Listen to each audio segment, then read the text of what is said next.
Amigos, que Dios les bendiga. Bienvenidos a una nueva edición del Evangelio Diario.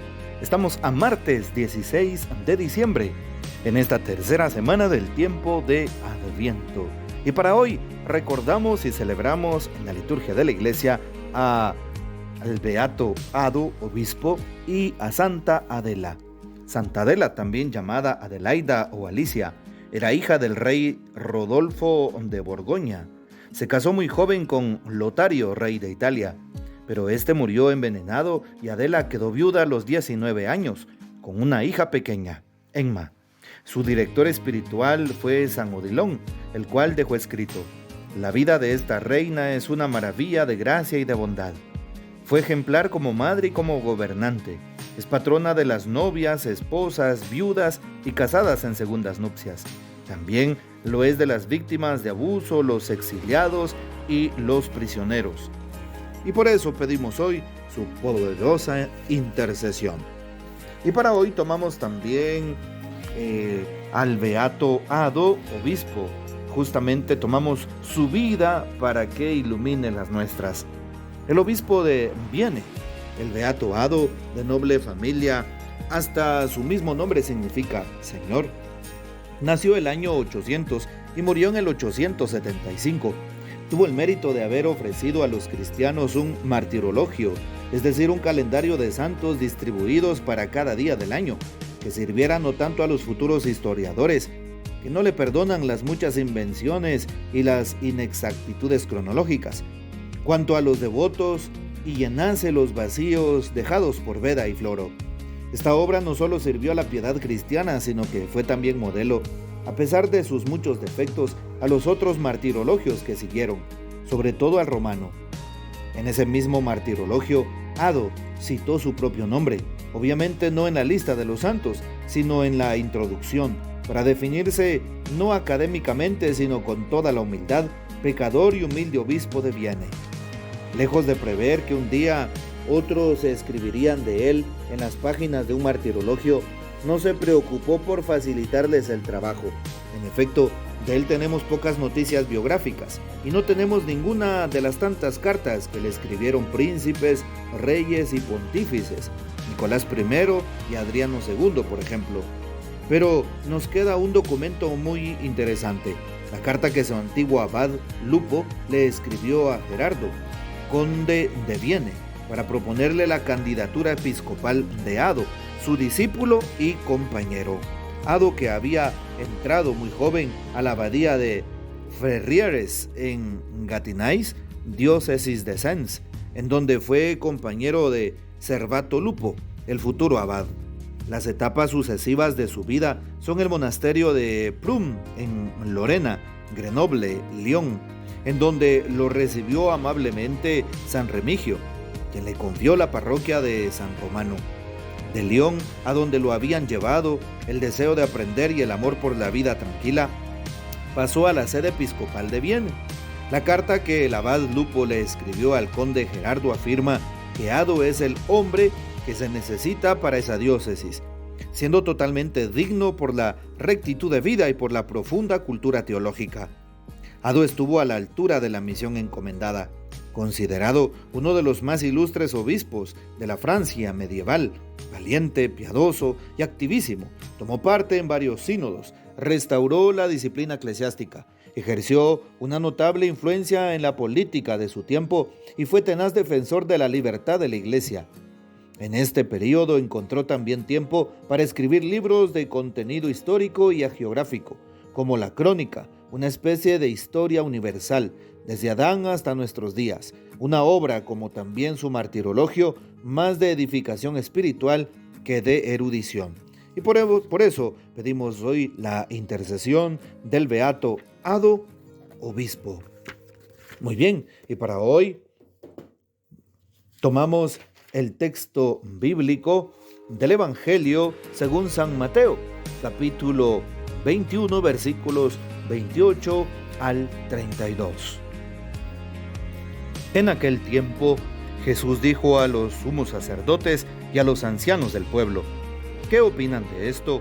Un hombre que tenía 2 hijos fue a ver al primero y le ordenó: Hijo, ve a trabajar hoy en la viña. Él le contestó: «Ya voy, Señor», pero no fue. El padre se dirigió al segundo y le dijo lo mismo. Este le respondió: «No quiero ir», pero se arrepintió y fue. ¿Cuál de los dos hizo la voluntad del Padre? Ellos le respondieron: «El segundo». Entonces Jesús les dijo: «Yo les aseguro que los publicanos y las prostitutas se les han adelantado en el camino del reino de Dios, porque vino a ustedes Juan, predicó el camino de la justicia y no le creyeron. En cambio, los publicanos y las prostitutas sí le creyeron. Ustedes ni siquiera después de haber visto se han arrepentido ni han creído en él». Palabra del Señor, gloria a ti, Señor Jesús. Hoy vale la pena tomar una homilía del Papa Benedicto XVI al respecto de lo que nos dice el texto de hoy. Jesús retoma en el Evangelio, dice el Papa, el tema fundamental de la predicación profética.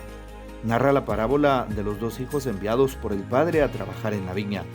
El primero responde: «No quiero», pero después se arrepintió y fue, nos dice San Mateo 21:29. El otro dice: «Voy, Señor», pero no fue, nos dice San Mateo 21:30.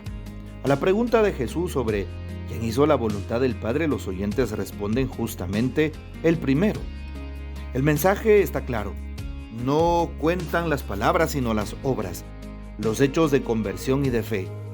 Jesús dirige este mensaje a los sumos sacerdotes y ancianos del pueblo de Israel, los expertos en religión.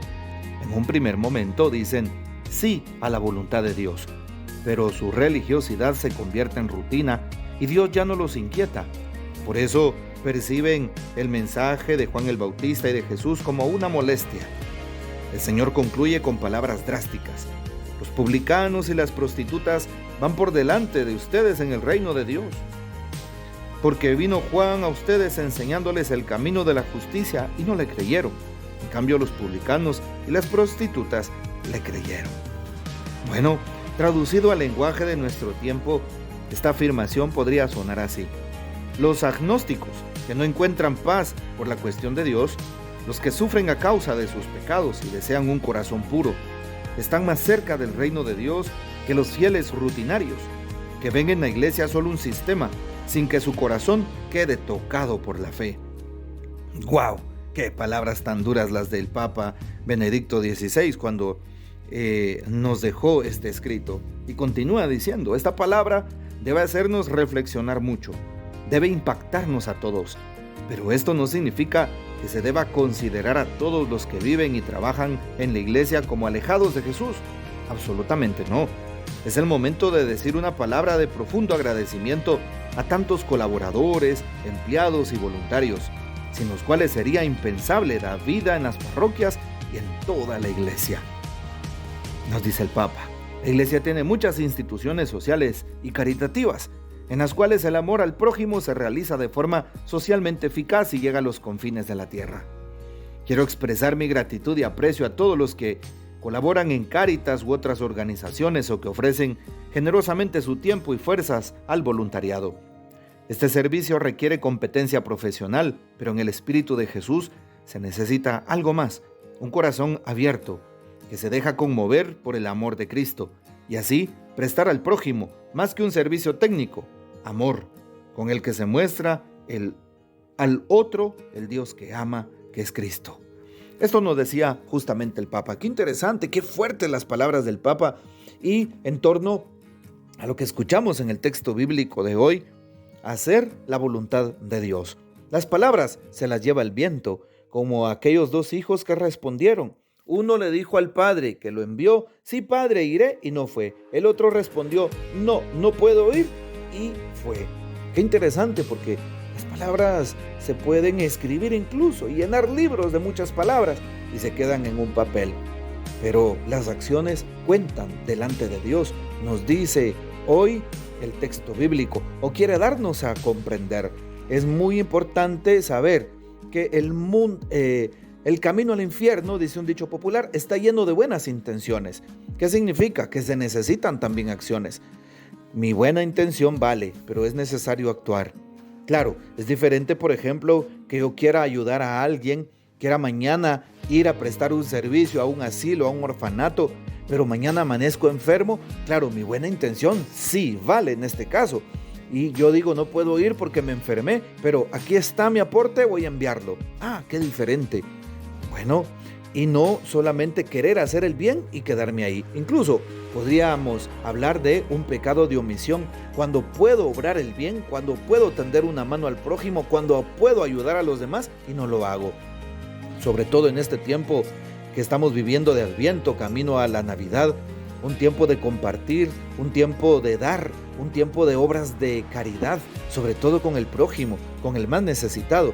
Y muchas veces no queremos hacerlo. Invertimos más en nosotros mismos que en los demás. Decimos aquí en Guate, invertimos en nuestro estreno, en regalos, en comida, en tantas otras cosas, en convivios, ¿verdad? Y nos cuesta, incluso invertimos en lucecitas, en adornos, en decoraciones, y nos cuesta tanto invertir en el prójimo.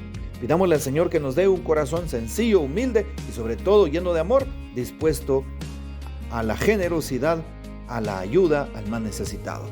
Que el Señor nos bendiga, que María Santísima nos guarde y que gocemos de la fiel custodia de San José. Y recuerda que hoy, 16 de diciembre, empezamos la novena al Niño Dios. Así que no te la pierdas. Cada día ve haciendo un día de esta novena tan hermosa y tan milagrosa en el misterio de la encarnación, en el misterio del nacimiento del Hijo de Dios. Y la bendición de Dios Todopoderoso, Padre, Hijo y Espíritu Santo descienda sobre ustedes y permanezca para siempre. Amén. Comparte este audio y hasta mañana.